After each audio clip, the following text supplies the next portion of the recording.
मोर और मोरनी की ज्ञानवर्धक कहानी।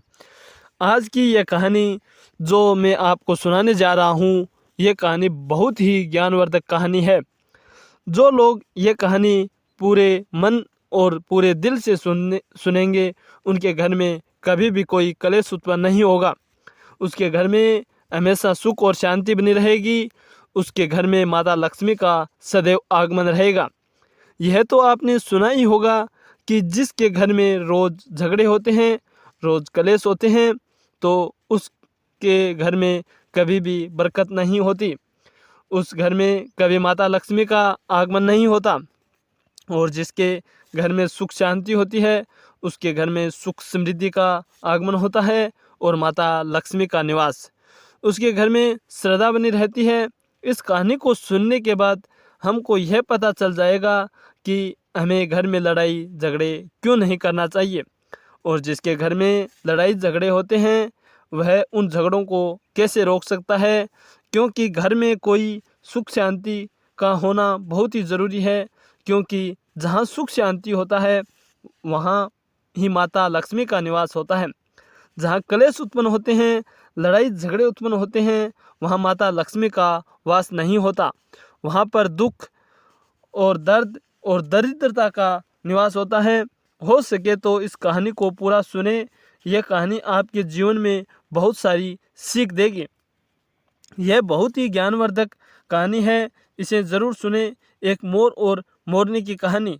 इससे पहले कि आप हमारी कहानी में खो जाइए, तो इससे पहले कि आप चैनल को सब्सक्राइब करके बेल आइकन को प्रेस करना ना भूलें।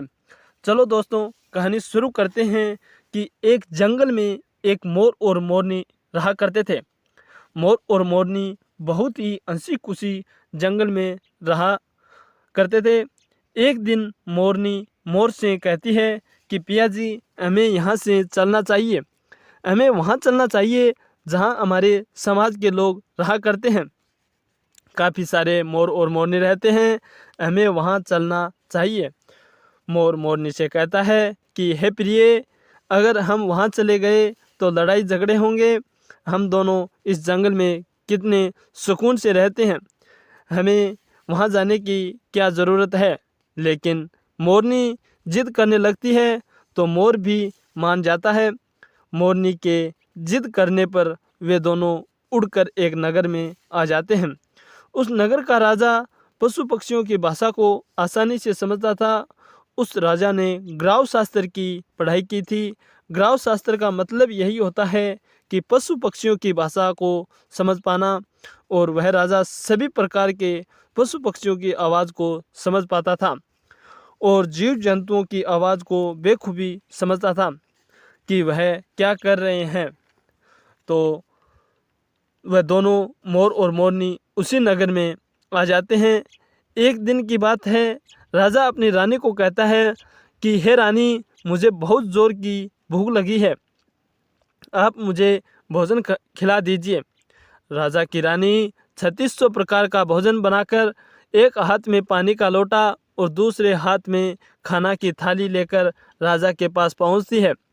रानी जैसे ही भोजन की थाली राजा के समक्ष रखती है, तो एक चावल का टुकड़ा नीचे गिर जाता है।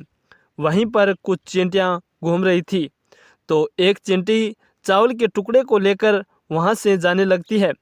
राजा बैठा बैठा इस सब घटना को देख रहा था। उस चिंटी के पास तुरंत एक बड़ा चिंटा आता है और वह चिंटा उस चिंटी से कहता है कि हे प्रिय, यह चावल का टुकड़ा मुझे दे दीजिए और तुम वापस जाओ, उस राजा की थाली में से दूसरा चावल का टुकड़ा लेकर आओ। उसकी बात को राजा पूरी तरह सुन रहा था, क्योंकि राजा हर जानवर पशु पक्षियों की भाषा को समझ सकता था। तो राजा वहीं बैठा बैठा सुन रहा था कि चिंटा चिंटी से यह बात कह रहा है। चिंटी चिंटा से कहती है कि नहीं नहीं, मैं वहाँ नहीं जाऊँगी। अगर यह बात राजा को पता चल जाएगी तो राजा मुझे मार देगा। फिर चिंटा चिंटी से कहता है कि तुम जाओ, राजा को यह पता नहीं चलेगा। कि चिंटी फिर से जाने की कोशिश तो करती है, लेकिन आधे रास्ते से वापस चली आती है और चिंटा से कहती है कि मैं नहीं जाऊंगी, हो सकता है कि राजा को पता चल जाए और राजा मुझे मार दे।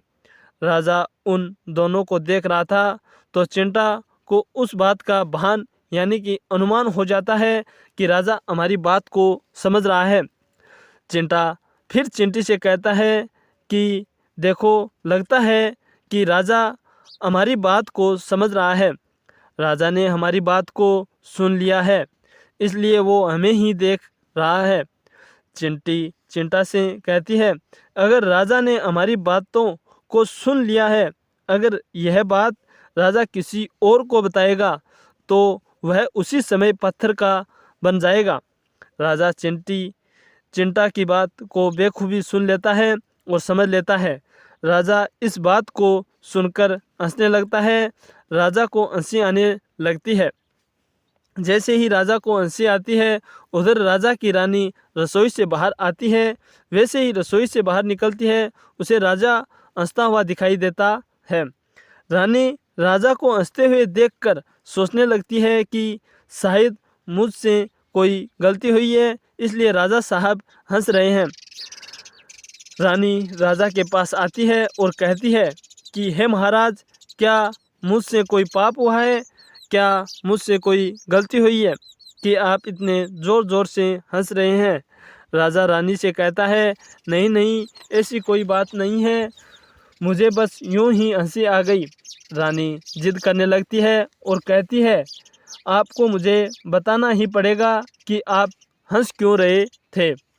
राजा बार बार मना करता है क्योंकि राजा को पता था, क्योंकि चिंटी ने कहा है कि अगर चिंटी वाली बात किसी को बताएगा तो मैं पत्थर का बन जाऊंगा। इसलिए राजा रानी को यह बात नहीं बताना चाहता था। लेकिन रानी बार बार जिद करती है और कहती है कि आपको मुझे बताना ही पड़ेगा कि आप हंस क्यों रहे थे। अगर आप मुझसे सच्चा प्रेम करते हैं, अगर आप मुझे अपनी रानी समझते हैं, तो आपको यह बात बताना ही पड़ेगा कि आप क्यों हंस रहे थे। अब राजा बड़ा ही धर्म संकट में पड़ जाता है। राजा सोचता है कि अगर मैं यह बात रानी को बता दूंगा तो मैं पत्थर का बन जाऊंगा, और फिर सोचता है कि मैं नहीं बताऊंगा तो रानी का विश्वास खत्म हो जाएगा। रानी बहुत ही जिद करने लगती है। कहते हैं ना, तिरिया हट और बाल हट बहुत ही तगड़े होते हैं, इन दोनों हट से हमेशा बच के रहना चाहिए।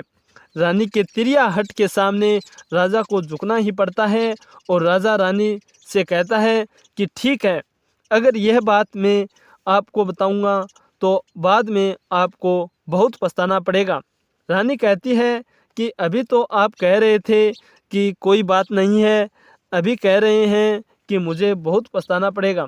रानी कहती है कि ज़रूर कोई तगड़ी बात है, और रानी और ज़्यादा जिद करने लगती है। तब राजा कहता है, ठीक है, अगर आप नहीं मान रही है तो चलिए मैं किसी जंगल में आपको यह बात बताऊंगा। राजा रानी रथ पर सवार होकर एक जंगल में निकल जाते हैं। जैसे ही घनघोर जंगल में पहुंच जाते हैं, तब राजा रानी को सारी बात बताने लगते हैं। जैसे ही राजा थोड़ी थोड़ी बात रानी को सुनाते गया, वैसे वैसे वो पत्थर का बनता गया। जैसे राजा आधी बात रानी को सुनाई, वो आधा पत्थर का हो गया। राजा फिर रानी से कहता है कि हे रानी, मैं धीरे धीरे पत्थर का बनता जा रहा हूँ, तुम बाद में बहुत पछताओगी। रानी कहती है कि हे राजा साहब, हे महाराज, थोड़ी सी बात बची है, आप उसे ही सुना दीजिए। राजा पूरी बात बता देता है और राजा पूरा पत्थर का बन जाता है। रानी के इस जिद के कारण राजा पूरा पत्थर का बन जाता है। रानी अब रोने लगती है। रानी अब उस पत्थर को हिलाने की कोशिश करती है, लेकिन भारी भरकम पत्थर कैसे हिला पाती, क्योंकि राजा बहुत भारी था। राजा पत्थर का अब बन चुका है, और उधर रानी सर पटक कर रोती है, छाती पीटती है, विलाप करती है और किसी जीव जंतु से सहायता के लिए गुहार लगाती है। इन सब कहानी को मोर और मोरनी बेखूबी से देख रहे थे। अपनी आंखों से देख रहे थे। रानी के विलाप को देखकर मोर और मोरनी को दया आ जाती है। मोर मोरनी से कहता है कि प्रिय, ये होता है तिरिया हट। आपके इस तिरिया हट से हम उस जंगल में कितने खुशी खुशी रह रहे थे, वहाँ से हम यहाँ चले आए। मोर और मोरनी से कहती है कि मोरनी मोर से कहती है कि हे प्रिय, ये रानी बहुत दुखी हो रही है, हमें इसकी सहायता जरूर करनी चाहिए। यह इतना विलाप कर रही है जिसकी ज़्यादा तो हम सहायता नहीं कर सकते, लेकिन कम से कम इसको धीरज तो दे ही सकते हैं, यानी उसको विश्वास तो दिला ही सकते हैं। यही सोचकर मोर और मोरनी उस रानी के पास जाते हैं और जाकर के रानी से कहते हैं कि रानी साहिबा, जो हुआ वो तो गलत ही हुआ, लेकिन आप ज़रा धीरज रखिए, अपने आप को थोड़ा संभालिए। आपके पीछे पूरा राज्य है, राजा तो पत्थर का हो ही चुका है, अब आप के राज्य के कारोबार को आपको ही संभालना पड़ेगा। रानी मोर और मोरनी की बात सुनने के बाद कहती है कि भाई मोर और मोरनी, मैं अपने आप को कैसे संभालूं, क्योंकि अब तो मेरा संसार ही उजड़ गया है, क्योंकि मेरा पति परमेश्वर पत्थर का बन चुका है। अब मैं क्या करूं? रानी की यह बात सुनते ही उधर मोरनी के मुख से यह निकल जाता है कि राजा पत्थर के कैसे हो गए? राजा तो इंसान थे, अच्छे भले थे, लेकिन यह पत्थर के कैसे हो गए? रानी वही बात बताने लगती है जो राजा ने चिंटी वाली बात रानी को बताई थी। रानी पूरी बात मोर और मोरनी को बताने लगती है और रानी भी धीरे धीरे करके पत्थर की बन जाती है। और जब रानी पत्थर की हो जाती है, राजा तो पत्थर का हो ही चुका था। जब दोनों पत्थर के हो जाते हैं, उधर मोर मोरनी को चिंता सताने लगती है। उधर मोर और मोरनी बहुत दुखी हो जाते हैं। मोर मोरनी को यह चिंता सताने लगती है कि यह विपदा हम पर भी आ सकती है, क्योंकि राजा भी उस चिंटी वाली बात से पत्थर का हो चुका है और रानी भी चिंटी वाली बात से पत्थर हो चुकी है। मोर मोरनी से कहता है कि हम पर भी अब ये खतरा मंडरा रहा है, क्योंकि तुम इस स्त्रियों से कोई बात छिपती नहीं है। मोरनी मोर से कहती है, पिया जी, यहाँ से हम दूर चले क्या? मोर मोरनी से कहता है कि बेवकूफ़, दूर जाने से क्या फ़ायदा? यह संकट तो धरती के किसी भी कोने में हमारा पीछा नहीं छोड़ेगा।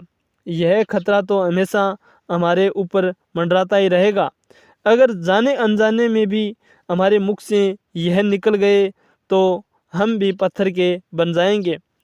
इसी बात को लेकर मोर और मोरनी बहुत दुखी हो जाते हैं, बहुत चिंतित हो जाते हैं। रात दिन उनको यह दुख खाए जाता है।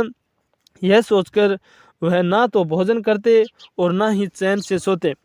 बस रात दिन उनको यही दुख सताने लगता है। यह बात हमारे मुख से कहीं निकल ना जाए। यदि हमारे मुख से यह बात भूलकर भी निकल जाएगी तो दोनों पति पत्नी पत्थर के बन जाएंगे। यही सोचकर मोर ने दिमाग लगाया कि यदि मैं सारी चींटियों को ख़त्म कर दूं तो यह सब खत्म हो सकता है, क्योंकि सारा करा धरा तो चींटियों का है।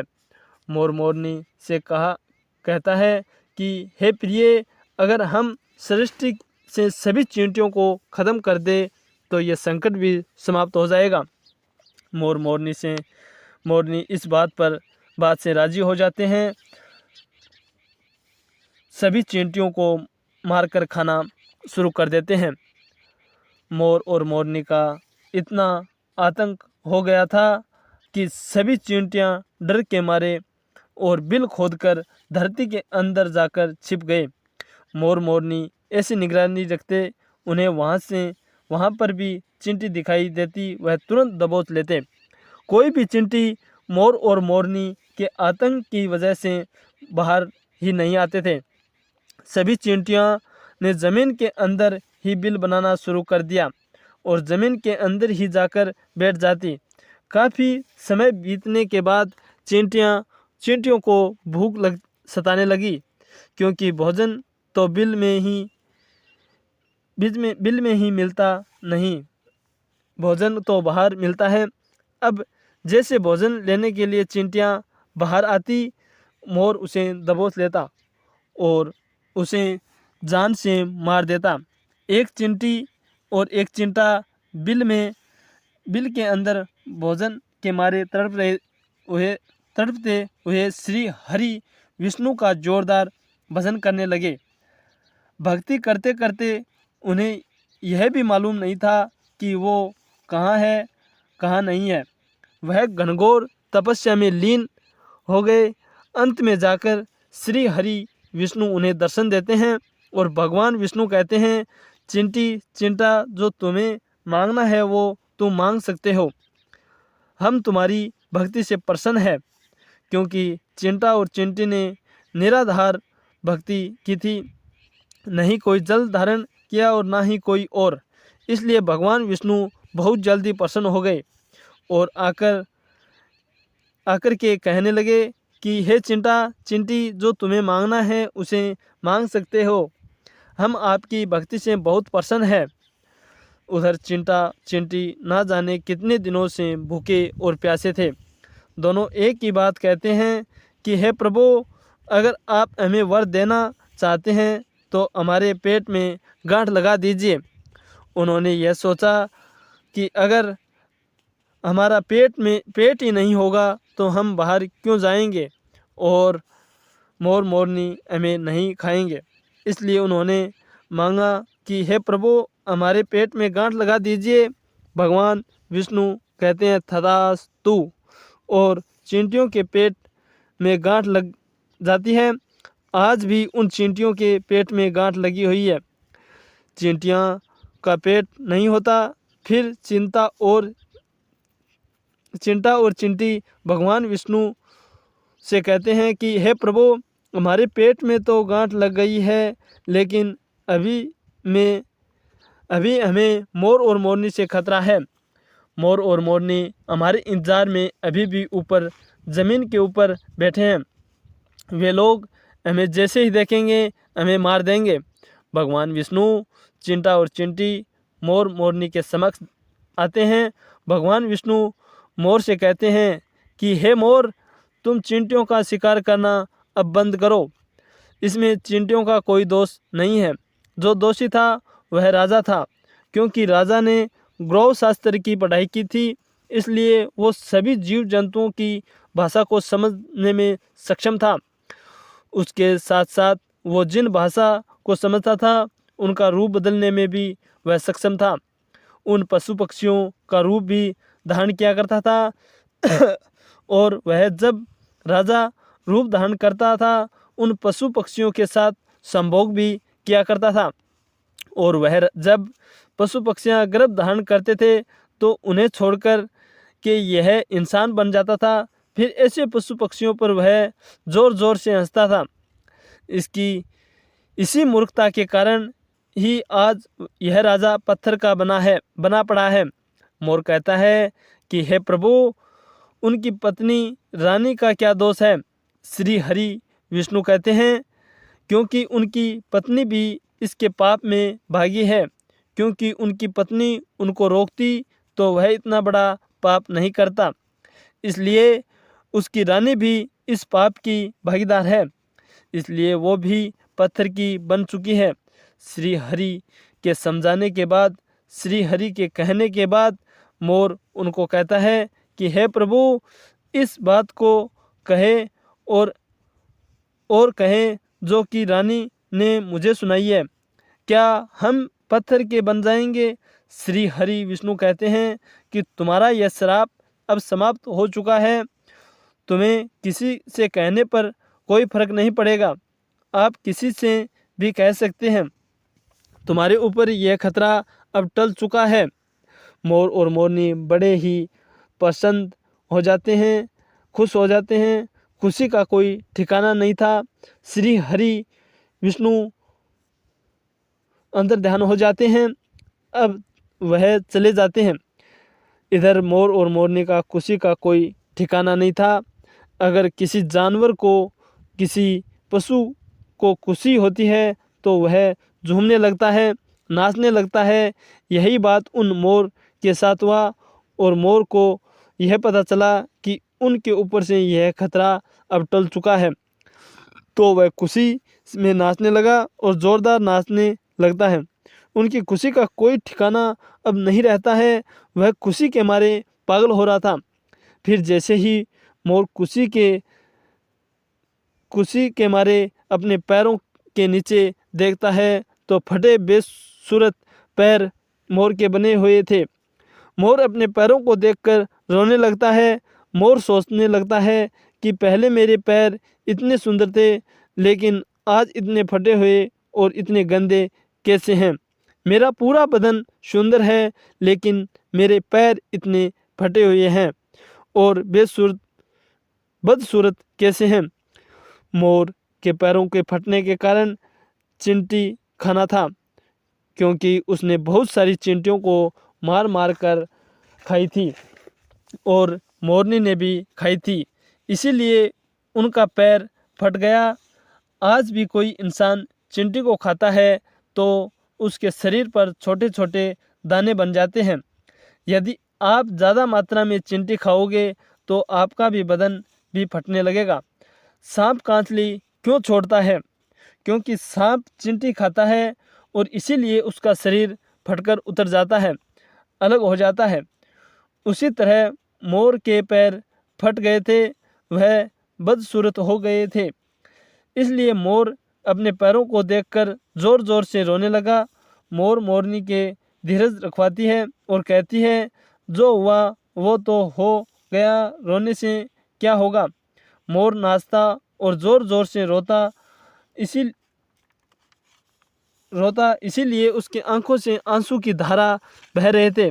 मोरनी मोर को धीरज रखवाती है और उनके आंखों से आंसुओं को नीचे गिरने से रोकने लगती है। रोक तो नहीं पाती, मोरनी के हाथ तो है नहीं, लेकिन अपनी चोंच से एक एक आंसुओं को उठाती और अपने मुख में रखने की कोशिश करती, लेकिन कितना अपने मुख में रखती है, सीधे मोरनी के पेट में चले जाते हैं। इस तरीके से हर बार मोरनी मोर के आंसुओं को रोकती और मोर नाचता और खूब ज़ोर ज़ोर से रोता। मोर के आंसुओं को देखकर, मोरनी के प्यार को देखकर भगवान श्री हरि विष्णु फिर से दर्शन देते हैं। मोर और मोरनी के आशीर्वाद देते हैं और कहते हैं कि तुम्हारा प्रेम ऐसे ही सदैव बने रहे। इस आशीर्वाद के वजह से अब इसे आशीर्वाद समझे या श्राप, इसके वजह से मोर कभी संभोग नहीं कर पाएगा, क्योंकि मोर जब नाचता है उसके आंखों से आंसू गिरते हैं और उन आंसुओं को मोरनी चूसती है और उसी आंसुओं के कारण मोरनी गर्भवती हो जाती है। भगवान श्री हरि मोर और मोरनी को आशीर्वाद देते हैं और कहते हैं कि तुम्हारी भक्ति धन्य है और तुम धन्य हो। एक समय ऐसा भी आएगा कि तुम्हारे पंख को हम मुकुट बना के धारण करेंगे। इसीलिए कहते हैं, जब श्री कृष्ण के रूप में श्री हरि धरती पर आते हैं तो वह मोर का पंख अपने मुकुट में धारण करते हैं। इस कहानी में बस इतना ही। हम उम्मीद करते हैं कि आप इस कहानी में कुछ सीखने को मिला। तो दोस्तों, अब इसी के साथ आपसे विदा लेते हैं और हमारे चैनल को, रामदेवराज सरकार को आप ज़्यादा से ज़्यादा प्यार दिखाइए और सब्सक्राइब करें और ऐसी कहानी पाने के लिए बेल आइकन को प्रेस करें। तो धन्यवाद साथियों।